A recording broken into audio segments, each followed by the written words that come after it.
humahawak sa kamay ko. Parang tawin ako.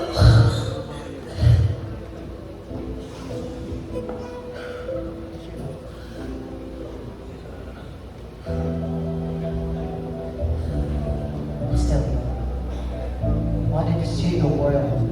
And I wanted to play and run. But all I can see now is darkness that never ends.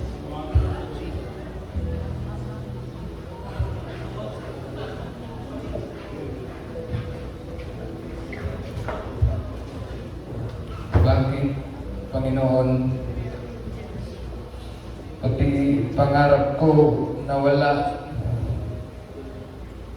Kasabay ng aking paningin. Gusto ko sanang protektahan mga kapatid ko. Pero ni sarili kong daan, hindi ko makita.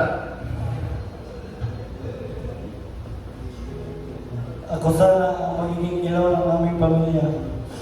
Pero ngayon, may mukha ng aking mahal hindi ko na makita.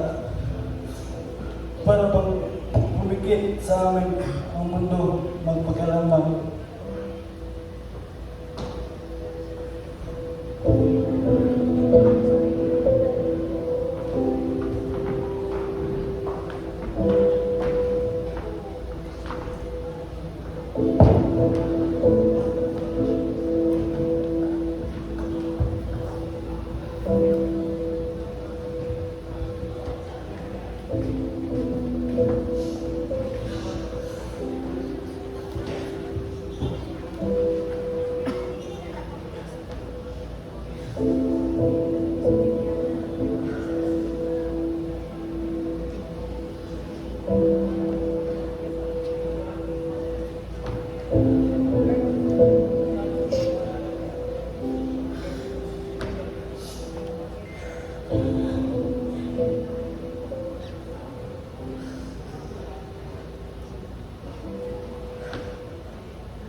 Nangyari kong mas mabuti ang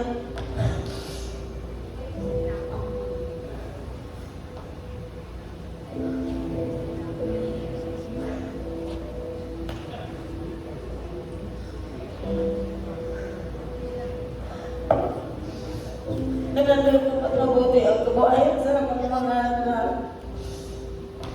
Pero karoon pa rin na kami naglakaw sa kagingit. Ang sama galing ang imong kiyara ka na mo paliho. At akita mo yung ikong gusto lamang.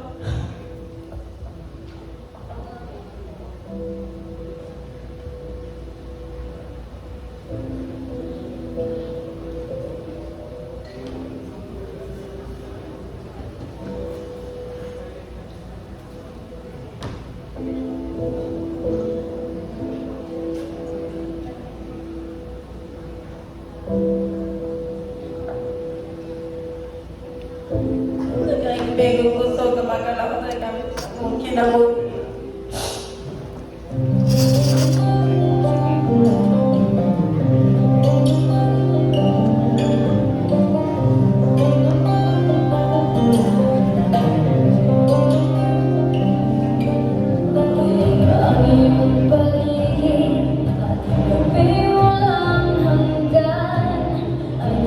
At kulay ng mundo sa'yo, pinagkaitan, pagmamahal.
hero's welcome would be waiting for me.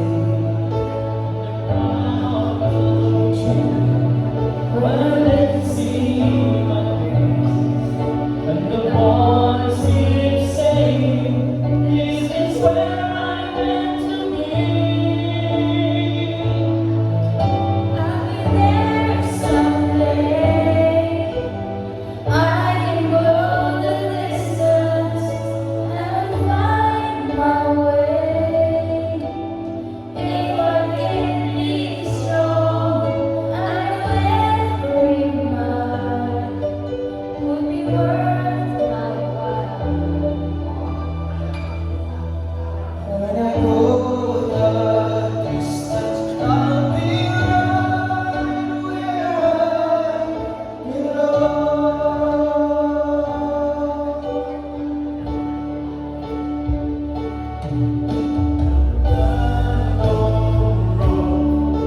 To embrace my fate, to the road we walk, it will lead me to. And 1,000 years would be worth the wait. It might take a lifetime, but somehow we'll see it through. And I won't look back. I can go the distance and stay on track. I wanna set me free.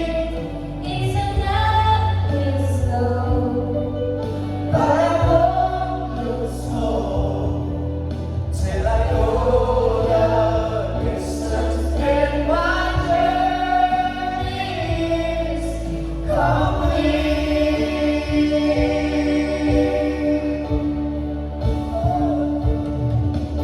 to look beyond the glorious glorious light.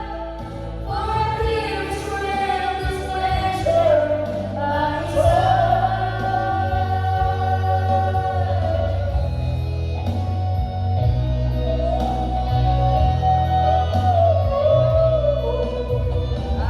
Ako ay si Viviana Velasquez de la Cruz.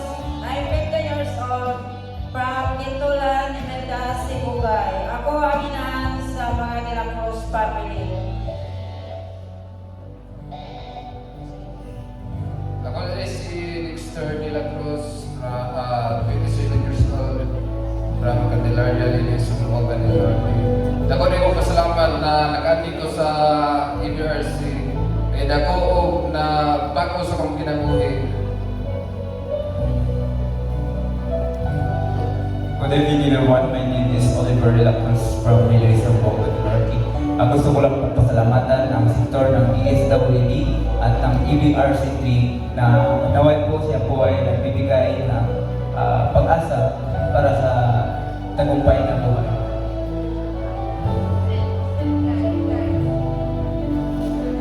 Good evening to everyone. I'm Giselle Velasquez de la Cruz. 22 years old. Pitong may kabong magsuoy, magkikalima ko sa among magsuoy. Ang among panganay mao si JP de la Cruz na naging client din sa EBRC3 o karoy na siya sa iligan ng OJT. O ang among ikaduha mao si Lloyd Velasquez de la Cruz nga unang ni-graduate diri sa ABRC3 o karon usa na siya kaganap bilang massage therapy sa Cebu City. O among ikatulong mao si Dexter de la Cruz kasamtangan ng training diri sa ABRC3. Then ikaupat si Oliver de la Cruz. And mochi na po siya karong 80 sa Cebu City ug ako ang ikalima na kasamtangan ng training sa ABRC3 ug ang akong mama. So kaniyang status ang bata karon which is dili siya pagkatawa naman kalibutan na dili siya inani. Ipanganak niya ni kalibutan na makadula, makaskwela, and after few years hangtod nagtaas ang edad, hinay-hinay na mo siya na na-discover nga naghinay ang amang vision. So, actually, na-blind ko year 2022 after ko nabughat ko, and then nabughat ko as in natutali blind siya ko, wala na siya ko'y makita. And kaluyan sa Ginoo, after 1 month nakadiscover ko, di balik siya sa, daw ni tinaw, pero dili na yun siya totally tinaw. And then, nakato po kong Manila ang trabaho ko. And after few weeks, na-discover sa kong amo nga, nag-diferensya akong mata. So, instead nga, ilaha akong paulioy, nangita sila o ophthalmologist para ipacheck ang akong mata. So, year 2023, ipacheck ako akong mata. And so, while na-process ko sa check-up sa akong mata, nag-expect ko nga, na siya tambal. So, month of September, dito na ako nakuha sa result sa akong mata nga, wala na siya tambal. O kung sakit sa akong mata, macular dystrophies. Ang nakita sa doktor is, na magkaamang ugat sa mata. Mas daghay ang ugat na namaga sa likod sa eyeball, and then daghang small pigments na mga black ilang nakita. And then nanguntahan ako sa doktor nga kung sa itambal or recommended ba mag-eyeglass or vitamins. So iyang tubag sa ako is wala, as in wala. So after yung paghatag sa papel, hinahinay ko dito pa sa ospital sa Quirino Memorial Medical Center. While nagbaba ko sa ospital, nagtulong-luha kay hopeless na kayo that time kay kanang feeling bitaw kailangan pa rin mo balik ako para sa iyong mga anak, pero hindi na rin mo mahihigo. Okay.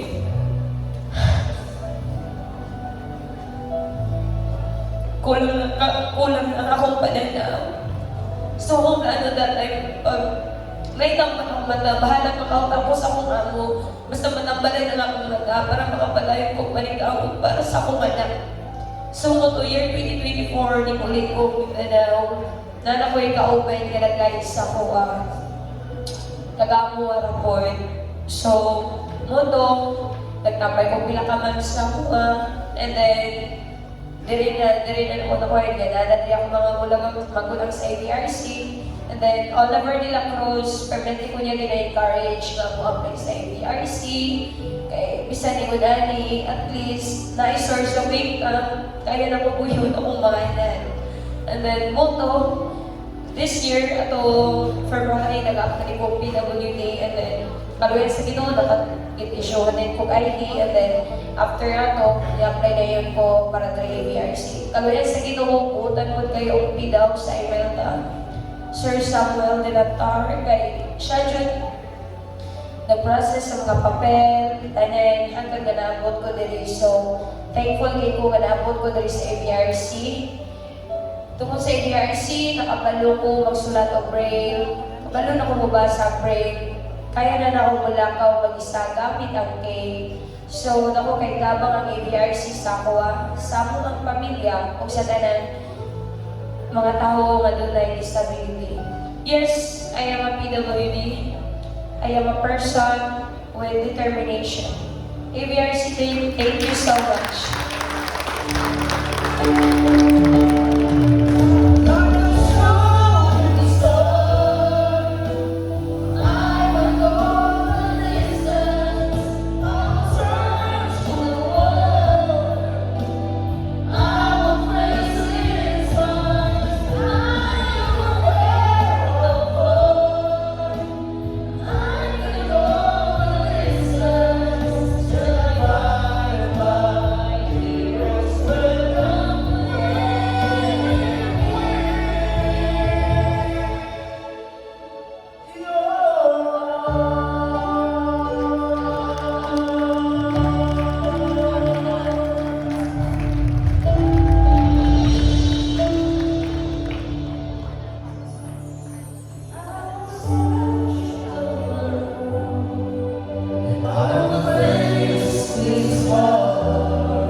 Palapakahan natin ulit ang ating ABRC clients. Thank you so much for the great performance. Para po tayo kami nanood ng MMK, pero musical at live performance. So to Ma'am Viviana de la Cruz and to sa Kawas Mga Anak and to all our clients in ABRC,